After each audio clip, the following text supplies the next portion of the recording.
Hi, friends. Welcome back. I am Betty Arteaga Muriel, and this is Betty and Ellie. This is the first episode of a new series that we're going to start, and it's called The Ripple Effect of Parent Coaching. In this series, we're going to be exploring how parent coaching doesn't just support parents in the moment, it creates a movement inside the parent, inside partnerships, inside families, and far beyond them. Today's episode is titled It Starts With You. Because again and again, we see that the real change in family doesn't begin with fixing a behavior or finding the perfect strategy. It actually starts with the parent. And from there, the ripple starts, right? And I'm here with my co host, Ellie Knott from Ellie Chase Coaching. Hi, Ellie. I'm so happy to be doing this episode with you. Hi, Betty. I'm so excited to get started today. Um, just a quick intro. I'm really passionate about helping families with children in the preschool years. This is my expertise as a former preschool teacher. And I just love helping parents find their most authentic parenting path and figure out the way that they want to raise their kids and how they can actually do it in a life that is busy and crazy and there's so much going on, finding that space to slow down and do things the way they want to do them. Could you tell us a little bit about you, Betty? I'm Betty Arteaga Muriel, and I'm the founder of Your Parenting Story LLC. My work is rooted in helping families transform the daily struggles and the moments that feel really heavy and overwhelming into moments of connection, clarity, and growth. And I specialize in supporting families with neurodivergence and family raising children, especially in those teenage years that can be a little tricky. And these are seasons that have big emotions and a nervous system is stretched out, right? And all patterns are going to surface up. So this is where I come in to guide parents into becoming the parents that they want to be. Thank you. So today, like Betty said, we're going to be talking about how we focus on you first as the parent when you come into parent coaching. And there's so many effects that this has. And it can be a little bit daunting to think about focusing on yourself because when you enter into parenthood, it's all about your kids, right? Everything is about them. The world turns around them, and everything that you do, you're thinking about them first. But sometimes that can become too much, where all of a sudden we realize we haven't really been thinking about ourselves at all. And so it becomes really unbalanced and it can actually take away from our parenting abilities, right? When we don't have any focus on ourselves. So we start with you. And when we do that, we're actually able to help you help your children more, right? And help your family. So this might sound like you might be rolling your eyes thinking, I don't have time to focus on me. And I promise you that we're not going to tell you to go take a bubble bath every day or do some self-care that does not fit into the world of parenthood, but we're going to actually help you find really realistic strategies that you actually can use while you have 1 million kids running around you, and you're trying to raise a family. Betty, could you get us started with one of the ways? I hear you when you say, it's not always about the bubble bath, right? And the self care. Sometimes starting with you is just even just the sense of starting to understand yourself and understanding your reactions before you're able to open yourself up to understanding the behaviors and reactions of your kids.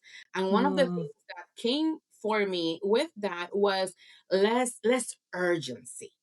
I feel like I became more, I had more discernment into what things really would really needed for me to be activated, and when things just needed me to relax and let them flow, let them unfold on their own time, and me for kind of like be more settled in myself, right? mm, I was actually driving my daughter to school.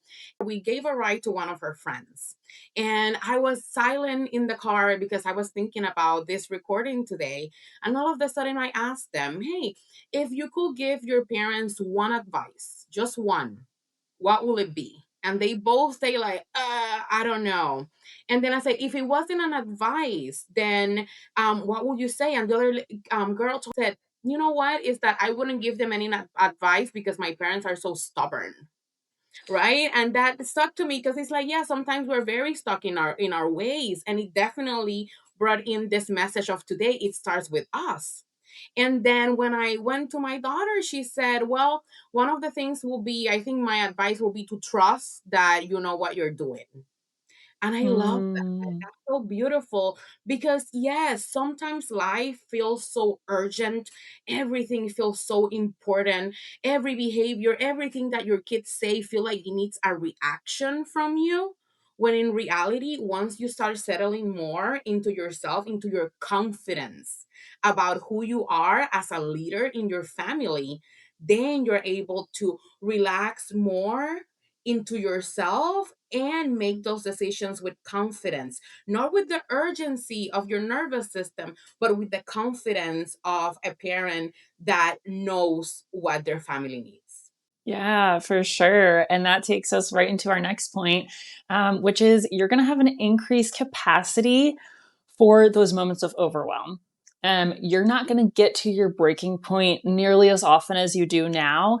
And you're going to start to be able to notice when you're slowly creeping towards that point of overwhelm. And you're actually going to know what to do in those moments. And you're going to be able to tend to yourself, again, not with a bubble bath, but with real life strategies that you can do while your kid's having a temper tantrum or while you're trying to get your teenager out the door in the morning. Real life quick things that you can do that's going to help you bring you back down to your calm space and be able to lead with that confidence, that leadership, that groundedness, and stay in your safe place. And that feels really, really good to be able to be in that place and not be exploding what feels like, every other day. Definitely. That feeling of being grounded, it's something that when I started this work, for me, it's sounding a little too hippie. Just because of the way I'm like, what is it even being means to be grounded?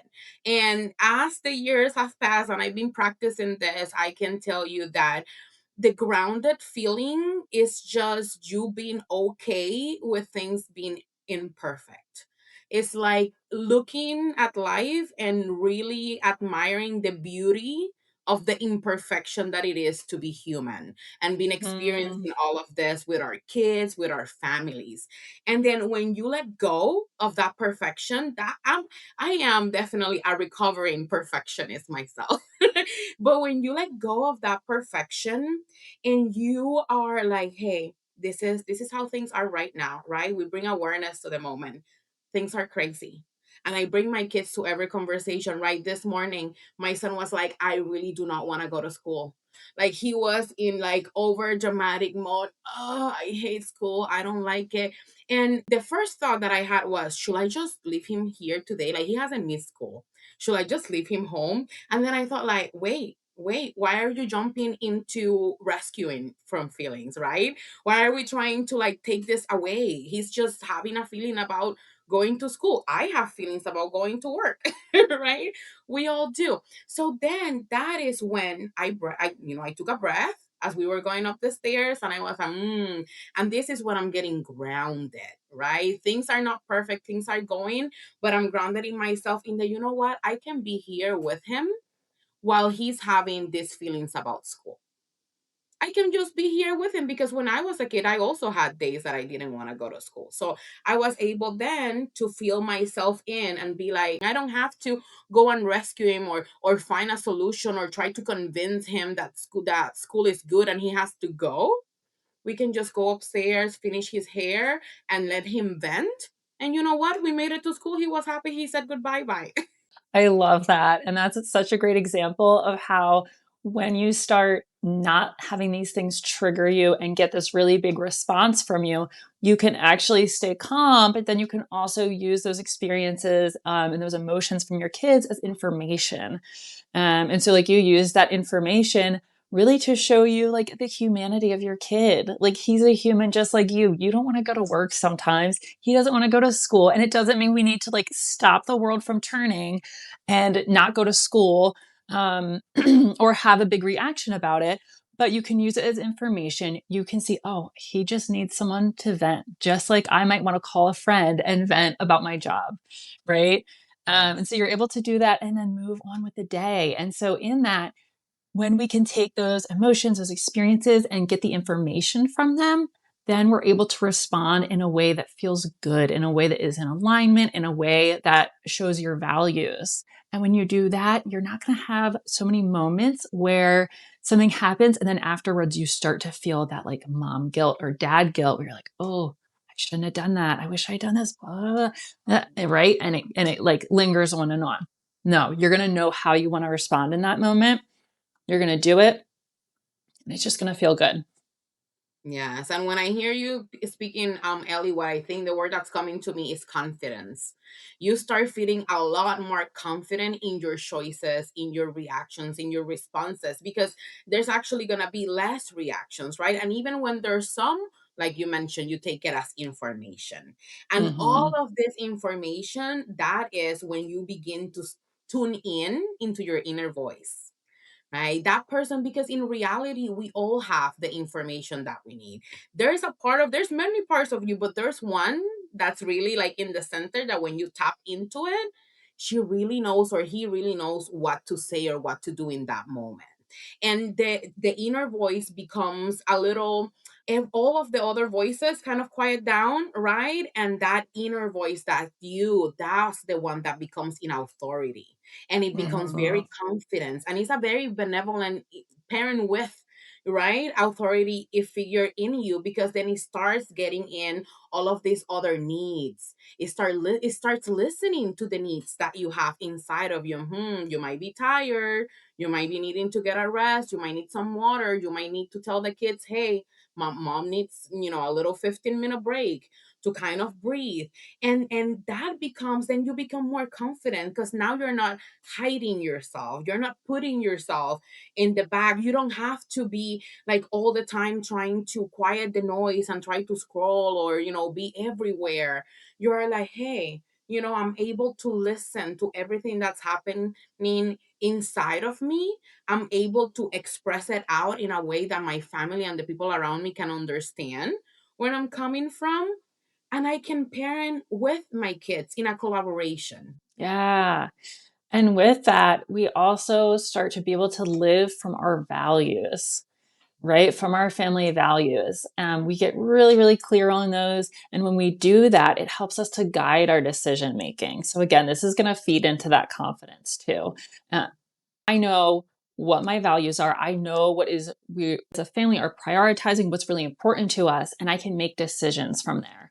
And that can make it a lot easier to figure out when to say no. I think almost everyone would agree that you feel too busy and things feel crazy and you feel like you're running from one thing to the next. But when you can align yourself with your priorities, you can figure out there's places where you could say no. There's things that you're doing that you don't need to be doing, and once you can figure out what those are and you can say no in confidence, things can start to calm down. You get to create a little more space for yourself, for your kids, for your whole family.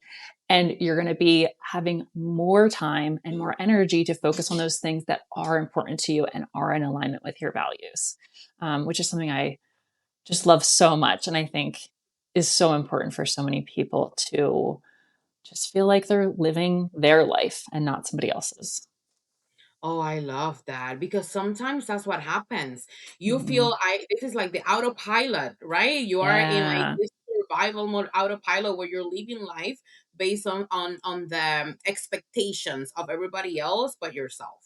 And then you Mhm. don't stop to think about Yeah. what is it that I need from this moment. Like this weekend, what is it that I need from this weekend? How has this week been, right? It gives you a moment to pause in confidence and in clarity, and to actually make decisions for yourself. You're gonna stop when you just wake up, and then we do this over and over and over again, and we know that it's not working, but then we keep going in this autopilot mode of, I don't know how to get out of this cycle. Mhm. So once you're able to take a pause, this is all we are creating in parenting coaching, is space. Yeah. We are creating space between your reactions and yourself, and your triggers, right? And yourself, that space. We are creating space for your needs to be heard. We are creating space for you to understand what's underneath all of the behaviors that your kids are expressing. And like Ellie mentioned, it's not something forced. We are here, right, to kind of look into those tiny crevices that we can like crawl ourselves into. That's what we're gonna go and say, let's see, you know what? Here we can find a tiny little bit of more space for you to Mm-hmm. kind of pause, and then let's make a decision. And that's what's creating the rest of the effect. We're breaking the survival mode, we're breaking the autopilot Yeah. with those pauses. Yeah. And with that space we're creating, we're also creating more space for you to love yourself. And it's true when they say you can only love someone else as much as you love yourself. And you're sitting here listening to this and you're probably thinking, but I love my kids more than anything in the world. And I'm not denying that. But when you start to love yourself even more, you're going to love your kids even more than you do now, which might Mm, sound impossible, yeah. but it is possible. And you're going to discover a depth in those relationships and those connections with your children that you didn't even know was possible. And it's just, Mm. it's the most beautiful thing. It's the most important thing. I think we can all agree with that. I remember this old commercial that said that being a parent is chaotically beautiful, and it always stuck with me because it is chaotic, and it's precious, but are we really enjoying the ride? Are we enjoying parent? Because what I hear from my parents is I didn't see it, I didn't enjoy it enough when I was there. And that's why, right, our parents are the way they are with their grandkids. And with parent coaching, we are coming in is to help you craft that space that you need to empower and expand what you want so you can actually enjoy being a Mm-hmm. parent. So because when what Ellie mentioned, you can only love as deep as you love yourself, right? If I'm able to accept my deepest, darkest corners, if I'm able to accept my quirkiness, my funny parts, right? The parts that I might not let everybody see, then I'm able to accept them, to see them in my kids, in the people that are around me. And that Mm-hmm. is just beautiful. So when we can be calm and connected with ourselves, we can also be that way with our spouses. And that's something that we're Yeah. going to talk about next on our next episode. We're going to talk a little bit more about how it starts with you, and now how does me actually paying attention to what's going on inside of me, to my own behaviors, my own thoughts, my inner voice, is going to then affect how I communicate with my partner, with the people that are there with me while I'm raising these kids. Yeah, I'm really excited for that. But before we go, if any of this resonated with you and you're like, yes, I want to do parent coaching, I want these things for me, I want these things for my family, you can contact either of us. My website is elliechasecoaching.com, ELLIECHASE coaching.com. You can schedule a free curiosity call anytime so we can get to know each other. I can tell you a little bit about how you can work with me and what that looks like. And you can do the same for Betty. Betty, tell us where we can find you. Yes, you can find me in social media. You can find me in Instagram or TikTok on your underscore parenting underscore story. And then you can also send me an email at any time at coachbetty@yourparentingstory.com. My website is yourparentingstory.com. You can go in there. We're going to find some resources. You'll also find my links to do a curiosity call with me. And I just love meeting people. So if you are just needing a time to see, even if this crazy idea is something that matches with you, come ahead. Let's schedule a curiosity call. I would love to hear your story. Yeah, we'll talk to you guys next time. Yes, until next one.